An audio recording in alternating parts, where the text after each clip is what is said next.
जो हमारे प्रदेश के जो जूनियर डॉक्टर्स हैं, मुख्यतः जो पीजी करते हैं, स्नातकोत्तर शिक्षा जो पीजी करते हैं, उनके कल्याण के लिए और उनके बेहतरी के लिए समय समय पे हमेशा संवाद किया गया है। माननीय मंत्री स्वयं कम से कम 5 से अधिक मरतबा पिछले 3 माह में आप लोग के साथ में संवाद किए हैं। सतत संवाद अधिकारी स्तर पे, मेरे कार्यालय के स्तर पे, ACS महोदय के स्तर पे भी लगातार किया गया है। और जो मुख्य रूप से जो पीजी में जो हमारे अध्ययनरत छात्र हैं, उनके जो स्टाइपेंड के बढ़ाने के जो मसला था, उसमें माननीय मुख्यमंत्री जी के नेतृत्व में माननीय चिकित्सा शिक्षा मंत्री जी द्वारा जो 2018 में आप लोगों का स्टाइपेंड था, उसको बेस मानते हुए CPI यानी कंज्यूमर प्राइस इंडेक्स से लिंक कर उसमें प्रतिवर्ष 1 अप्रैल से बढ़ोतरी की जाए के संबंध में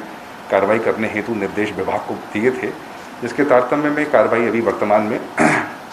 विभाग के द्वारा शासन को प्रस्तुत की गई है, जिसका बहुत जल्द ही ऑफिशियल ऑर्डर्स निकल जाएगा। रही बात बाकी अन्य मसलों की, उदाहरण के लिए जो जूनियर डॉक्टर्स जब बीमार पड़ते थे, क्योंकि वो स्टूडेंट्स रहते थे, तो वो जो हमारे नियम हैं उनके तहत में कवर नहीं होते, तो अधिक से अधिक उनको लाभ देने के लिए और इस प्रकार की विषम स्थिति से उनको उबारने के लिए शासन के द्वारा उन्हें समस्त प्रकार की सुविधाएं, चिकित्सीय सुविधाएं निःशुल्क उपलब्ध कराई गई।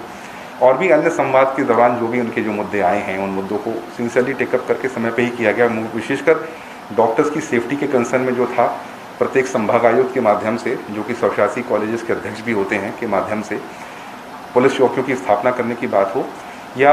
जो डॉक्टर्स को और बाकी सुविधाएं जैसे सैनिटेशन, अच्छा खाना, हॉस्टल की उचित व्यवस्थाएं और भी अन्य जो अनुषंगिक व्यवस्थाएं होती हैं उनमें बढ़ोतरी करने की बात हो, उन्हीं सभी को समय समय टेकअप किया गया है।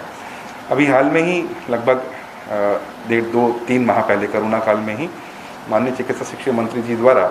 चिकित्सा छात्र बीमा योजना का भी संबंध में भी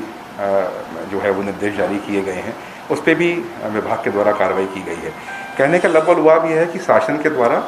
हमेशा जूनियर डॉक्टर्स एंड डॉक्टर्स की community at large, paramedicals, nursing और हमारे मेडिकल कॉलेज में जो भी व्यक्ति कार्य करता है, गैर शैक्षणिक से लेकर शैक्षणिक, चिकित्सीय, सभी के हित में जो कार्य करने की जो बात होती है वो लगातार की गई है और ये लगातार की जाती रहेगी। और इसमें कहीं से कहीं तक के कोई दोमत वाली बात नहीं है कि सरकार हमेशा, विभाग का जो हमेशा ये प्रयास रहा है कि हम सभी लोगों को की बात सुनकर जो सही चीज़ है उसको इमीडिएटली टेकअप करें और जो चीज़ें हम भविष्य में करना चाहते हैं उनकी संभावना को भी तलाशें। इसी के क्रम में लेकिन 2-3 चीज़ें जो है वो स्पष्ट करना ज़रूरी हैं ताकि किसी को कहीं से कोई भ्रांति न रहे। पहला तो ये कि पीजी की जो पढ़ाई है वो टेक्निकल पढ़ाई है, ये नेशनल मेडिकल कमीशन के जो रेगुलेशंस हैं, जो गाइडलाइंस हैं, उसके तहत की जाती है। दूसरा ये भी कि जिसमें सारे जो बच्चे को जो एडमिशन्स होता है वो नीट एग्जामिनेशन के थ्रू होता है और सारे बच्चे जो हैं वो अपने बाय चॉइस हमारे यहाँ पर काउंसलिंग के माध्यम से ऑन मेरिट आते हैं। तीसरा ये है कि ये जो डॉक्टर्स का जो प्रोफेशंस हैं वो प्रोफेशंस अपने आप में जो है बहुत ही नोबल प्रोफेशन के रूप में समाज में हमेशा से रखा गया है और इसके संबंध में बाकी जो आचरण की जो स्टैंडर्ड्स हैं वो नेशनल मेडिकल कमीशन और उस समय तत्समय की जो मेडिकल काउंसिल ऑफ इंडिया की थी उनके द्वारा जो रेगुलेशंस बनाए गए हैं उनके अधीन ये सारी चीज़ें जो हैं कंडक्ट की जाती हैं। तो यह एक सामान्य प्रोफेशन ना होते हुए थोड़ा सा एक बहुत ही अलग प्रेस्टीजियस, आप कह लीजिए, मानवता से जुड़ा हुआ प्रोफेशन रहा है। इसलिए नेचुरली इसकी जो प्रोफेशनल एथिक्स और कंडक्ट की जो रेगुलेशंस हैं वो भी सामान्य तौर पे जो बाकी अन्य विभाग के ऊपर होते हैं उससे कहीं आगे अधिक बढ़कर हैं। और उसी की कड़ी में हम हमेशा अपेक्षा करते हैं कि हमारे डॉक्टर्स जो हैं वो यदि कोई मरीज़ आता है उनके पास में या कोई मरीज़ इलाज के लिए रात के 2 बजे भी यदि उपस्थित होता है तो उसके लिए वो हमेशा तैयार रहेंगे सर्विस प्रदान करने के लिए। इस प्रकार की जो बाकी अन्य अपेक्षाएँ हैं वो डॉक्टर संवर्ग से हम हमेशा करते रहे हैं।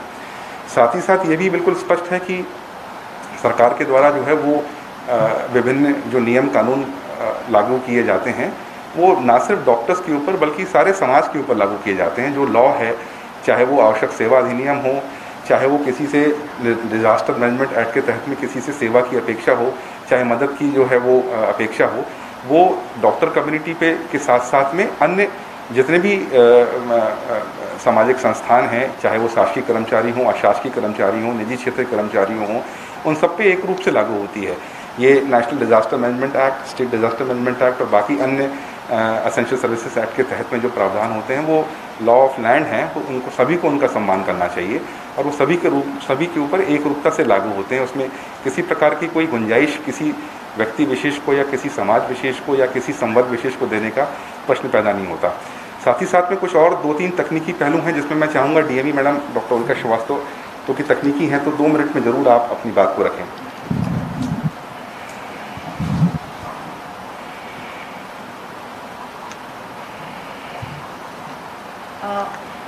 जैसा कि आप ही हमारे आयुक्त महोदय ने सारी चीज़ें आपको बताई, तो काफ़ी चीज़ें तो आपको क्लियर हो गई हैं। मैं यहाँ पर सिर्फ 2 बिंदुओं पर आपका ध्यान आकर्षित करना चाहूँगी।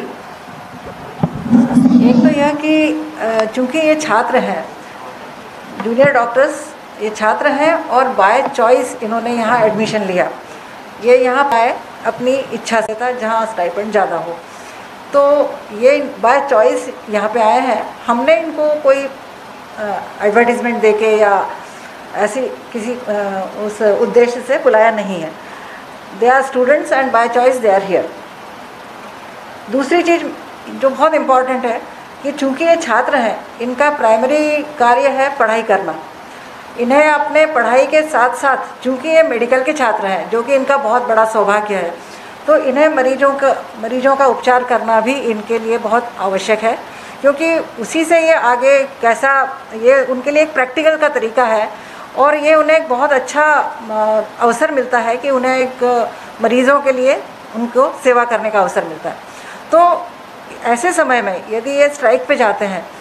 तो ये अपना स्वयं का तो नुकसान करते ही है, क्योंकि इनके पढ़ाई का समय व्यर्थ जाता है, और दूसरा मरीजों का भी नुकसान होता है। तो ये 2 बिंदु बहुत इम्पॉर्टेंट बिंदु हैं जिन पर इन्हें स्वयं को विचार करना चाहिए, एक मानवता के नाते और दूसरा एक छात्र होने के नाते। इनका ये स्ट्राइक पर जाना, आंदोलन करना उचित नहीं है, और वह भी इस कोरोना काल में।